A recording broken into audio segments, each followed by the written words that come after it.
Não fale assim aqui na Você vai igreja. fazer o quê? Vai criar outra lei? Só!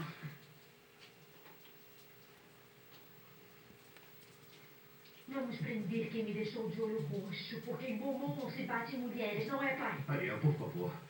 Por favor, eu não queria. Você fica aqui. Já basta o que fez.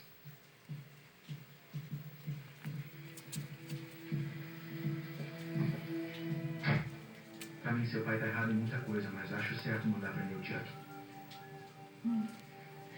Eu só quero esquecer tudo o que aconteceu.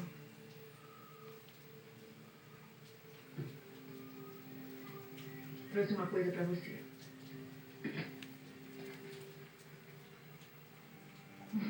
Uma Bíblia? Não é qualquer Bíblia. É a minha. Tenho desde os 7 anos. Marquei algumas páginas. Acho que vai ajudar na hora de enfrentar o conselho. Isso é ótimo. Adorei. Sério.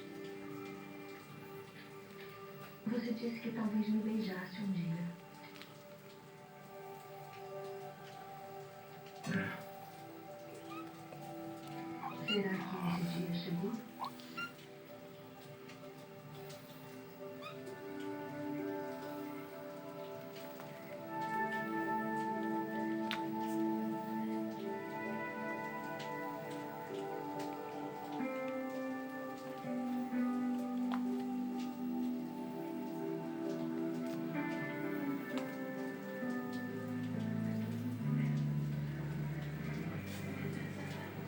Aí, qual é o plano secreto?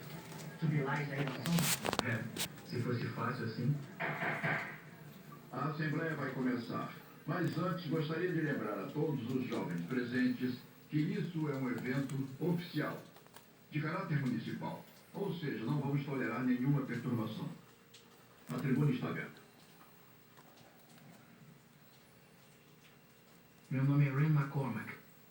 E eu gostaria de propor, em nome dos formandos da Escola Beaumont, que a lei contra dançar em público dentro dos limites da cidade seja abolida.